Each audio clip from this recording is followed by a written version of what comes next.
জগৎকে দেখাচ্ছে পূর্ব রাগ ছড়াচ্ছে যে আমার দিকে অর্জুন, যে আমার দিকে এক পদ অগ্রসর হয় আমি তার দিকে 10 পদ, যে আমার দিকে নাচায় আমি তাকে নাচাই। ধন ঐশ্বর্য বেশি বেশি হয় তার, আর যারা আমার কৃষ্ণকে স্মরণ করে তাদের কি করে জানো?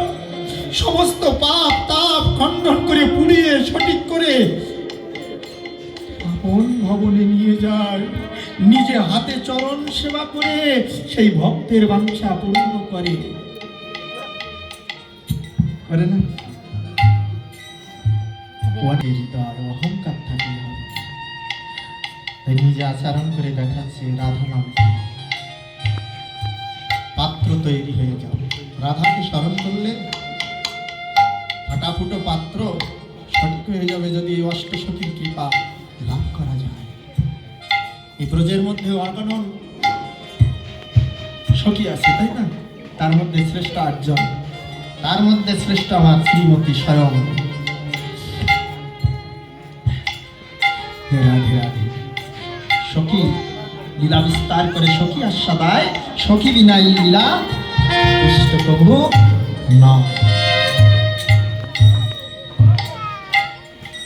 তাহলে পূর্বের কথা যদি আমাদের স্মরণ থাকতো, কেন পূর্ব রাগ থেকে ধরন হচ্ছে? জগৎকে স্মরণ করানো হচ্ছে, জগৎ স্মরণ করো পূর্বের কথা কি ঘটেছিল, মিলনের আগে কি হয়েছিল।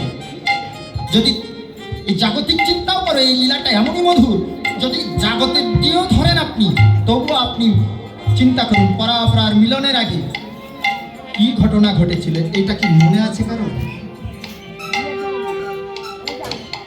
যে সুখের জন্য এসেছি সুখ না পেলে তখন কি করি? দূর করে ছুঁড়ে ফেলে দিই। না, ওর কাছ থেকে আমি আদায় করবো, তাহলে তৈরি করতে হবে। তৈরি করতে হলে কি করতে হবে? ভজন করতে হবে, দুইজনই মিলে ভজন করতে হবে, ভজাতে হবে। যা নষ্ট হয়ে গেছে কষ্ট পাচ্ছ, তার নষ্ট হয়ে যা গেছে গেছে ভাই, যা আছে সামলাও না। যা গেছে তো গেছে সারা যাবে, এবার সেটা আবার ভজিয়ে নাও দুইজনে মিলে। ভজিয়ে নিলে কি হবে? তখন পূর্বের সেই রাগের কথা আবার পুনরায় গৌর হরিবল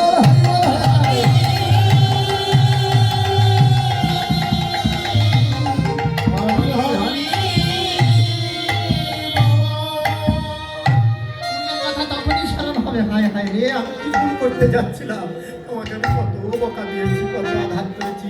উনিও তখন বলবে আমিও তোমার শুনে কত অন্যায় করেছি। প্রেমের শেষ থাকবে না, এ হলো পূর্ব রাগ। তাই স্মরণ করানোর জন্য আমরা পূর্বের কথা স্মরণ করানোর জন্য গোবিন্দের ভক্ত ভগবানের মিলনের পূর্বে যে ক্রিয়া, যে কর্তব্য, সেটাই আমরা আস্বাদন করতেছি। যা রাধে রাধে খানে খানে অঙ্গ ঘুমে গড়ি যা খানে খানে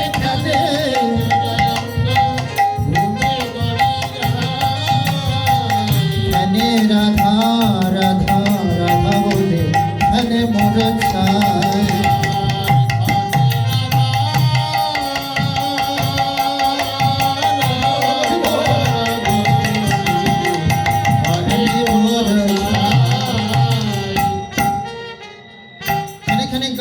ভূমি গড়ি যায়, ধুলাই গড়াগড়ি যাচ্ছে, আবার রাধা রাধা বলে মূর্ছা মতো হয়ে যাচ্ছে। রাধে রাধে।